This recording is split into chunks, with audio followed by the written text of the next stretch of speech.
Hi everyone, welcome to Learn from Native. This is a shout out to all of those who are planning to go abroad for higher education or settling purposes with work. Well, I'm sure by now you must know that in order to achieve your goals, you do need to appear for IELTS exams. What are IELTS is that you're asking? Well, IELTS stands for the International English Language Testing System. And this test evaluates your reading, writing, listening, and speaking skills. So, in order for you to win this rat race and achieve your goals of heading abroad for good education from good universities or getting the PR from foreign countries, you must ace the IELTS exam. So, this is for all of those who are planning to appear for IELTS exam.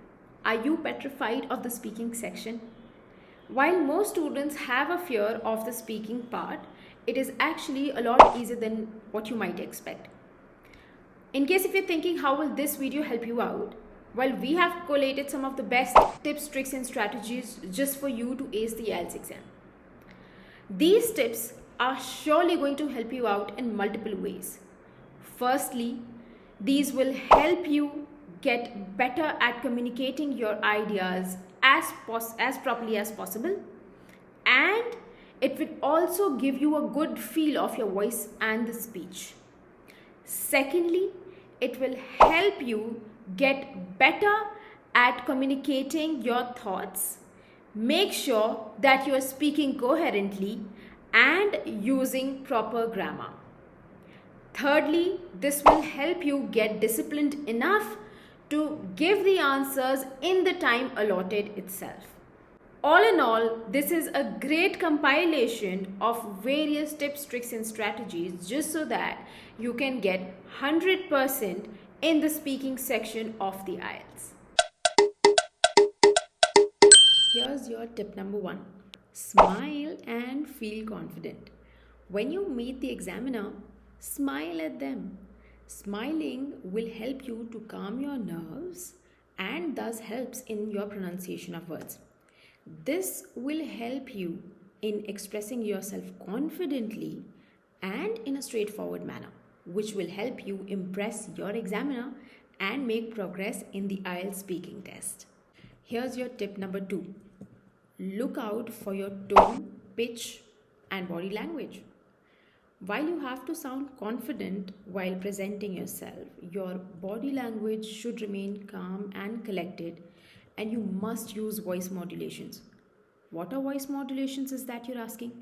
So, voice modulations is to have a proper pitch, not too quiet and not too loud, to have correct pauses, not too few pauses or many, to use good hand gestures and to have a good sitting posture, because if you're uncomfortable while answering your questions, you may not be able to concentrate and may not even give your best shot.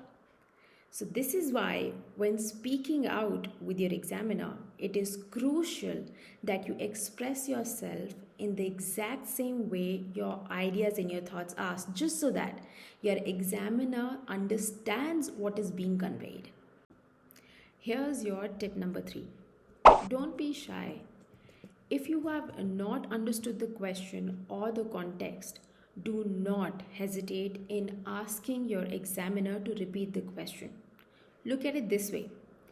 If you've not understood the question and you answer it wrong, you will end up losing your marks. However, if you request the examiner to repeat the question and answer it how you're supposed to, you won't lose any marks. Be wise. Choose right. Tip number 4. Don't memorize the answers.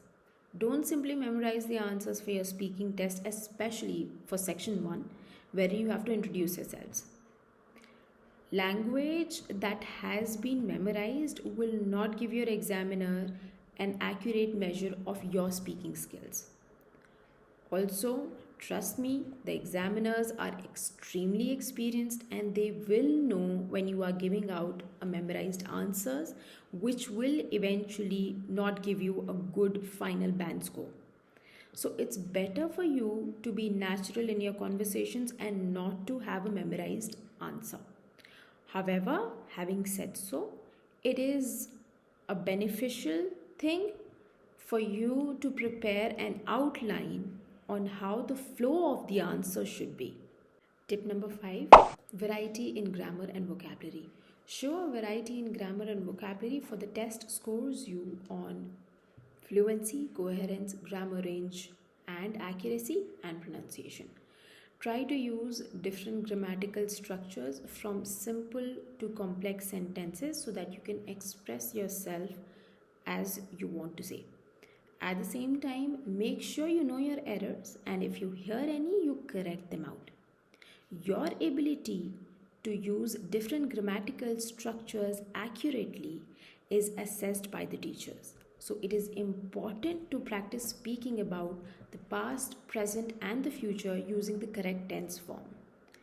As for vocabulary, use different words and try not to be repetitive. While using a variety of words is recommended, try not to use unfamiliar and complex words, because if you're unsure about its pronunciation and context of where it is used, you may end up losing marks. Tip number 6, the accent does not matter.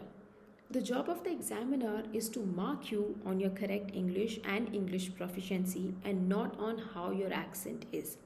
So do not bother to imitate a foreign accent, since this can create discomfort and you may end up losing marks. Rather, focus on using correct English and make sure you utilize different words and use proper grammar. Tip number 7, take pause when required. Do not rush into speaking if you're not sure about the answer. There is no harm in taking a pause to think, but while you do so, using certain words to buy out your time is a good idea. For example, phrases like, "That is a good question," "This is an interesting question," "This is a little tricky," "I need to think on that," "Let me take a bit to answer that." You can use any of these. Tip number 8, do not use fillers. When we often do not know what to say, we use fillers or words like, well, I think, and so on. When used too often, these fillers make it seem as if we're having trouble finding the right words to fit in our sentences. So it's best to avoid these and instead use the words, phrases which are mentioned in tip number 7. Tip number 9, do not panic. Look, panic, anxiety, and stress has really never done any good to anyone. So it's better to keep your nerves under control and to not panic either due to the test anxiety or the stress for not being able to answer the question right. It may happen that you don't get it right the first time, and it's okay. You may try to resolve it later, and just in case if you feel you cannot or you're not able to resolve it later as well, simply continue on with your speaking test, for the examiner will not deduct much from your IELTS speaking score. However, if you fumble and panic, you may end up losing more marks. Tip number 10, practice, practice, and practice. Yes, that's the Guru Mantra. Wow! There are some common topics that you can prepare on, which include family, environment, education, transport, sport, internet, crime, travel and tourism, and more. So you can prepare yourself and practice beforehand. Thinking about how would you practice beforehand? You can prepare on a wide range of vocabulary words related to these topics and the other ones as well. Practice your speaking test beforehand with your family, friends, or your partners to improve. Remember, more the practice, less the mistakes. With this, we have come towards the end of today's video, and I really hope you enjoyed and had a lot to take away from today. At the same time, I really do hope that you do use all these tips and tricks, strategies for your speaking test. And do let us know in the comment box below, how did you find them, or how did it actually help you improve your speaking test. We'll definitely see you again in the next video. Also, at the same time, do not forget to like, share, and subscribe. Thank you so much. We'll see you again in the next video. Bye.